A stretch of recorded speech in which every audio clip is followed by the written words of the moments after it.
Hello all, here at OSMVTExtras.com. You're watching a video price fight between the HTC Cricket Desire C versus the Cricket ZTE Score. Both devices are for Cricket Wireless in the United States and don't offer a subscription-based contract for you to use the phones, and both offer the same MRSP price of around $130, which are fairly inexpensive.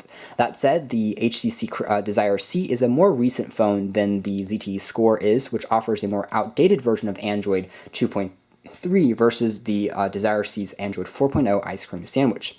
However, underneath the hood, the phones are very similar in specs, coming in with a non-autofocus camera on both models, a 3.5-inch touchscreen display on both models, a 600 MHz processor on both models, and so on and so forth.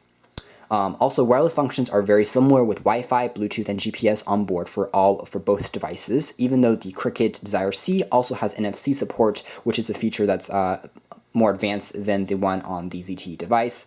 In terms of design, which is actually going to be round one, we think that the HTC has the upper hand, and simply because the phone is way smaller, has some rounded corners, and also has this metallic ring around the screen that makes the device look more premium and has a nice matte finish to it overall. Contrastingly, the ZTE Score offers a more traditional slate form factor that's a lot more generic. It's not as beautiful to look at. Even though it functions well, it's a larger footprint overall to hold, and there's not as much premium materials being utilized. So if you're looking for a phone with style, definitely go with the HTC Desire C. Now, turning devices on, both devices offer regular TFT screens instead of any AMOLED technologies. Both of them have capacitive and multi-touch enabled touchscreens, so they are pretty responsive and easy to use. That said, in terms of viewing angles, the HTC comes on top with a better set of spectrums and easy to see. The brightness is only on half right now as well, so it can get pretty bright. The Cricket ZTE Score is also pretty bright in terms of the screen, but the resolution is a little bit less, and also the viewing angles are considerably worse with the difficulty for the device to display great viewing angles as a traditional TFT display versus the Cricket C's display.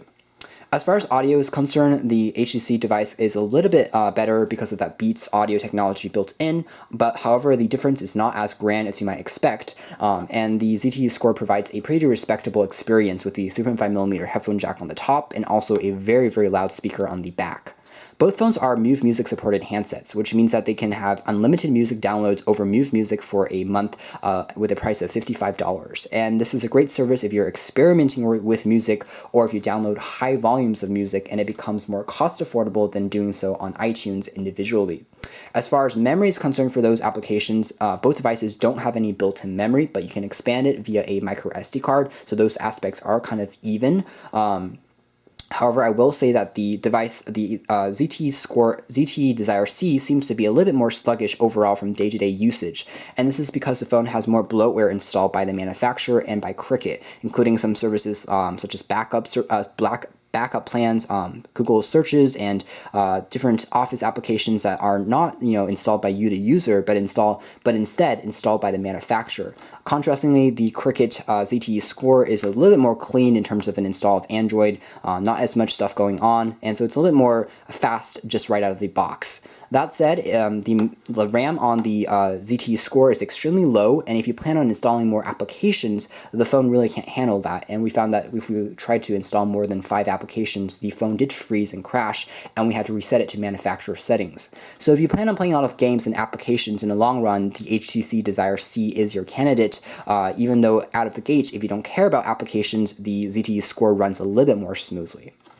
Taking a closer look at the battery life, the winner here would be the ZTE Score. The Desire C actually has a very short battery life. It comes in at only about a day before it ran out, versus the Score is about 2 days, 2.5 days before you have to recharge it.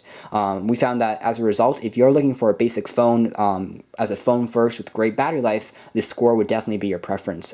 Again, if you turn on Wi-Fi, especially the HTC Desire C drains the battery life pretty quickly as well. So in terms of day-to-day usage, we have to say that the Cricket ZTE Score would win. Call quality is also about the same.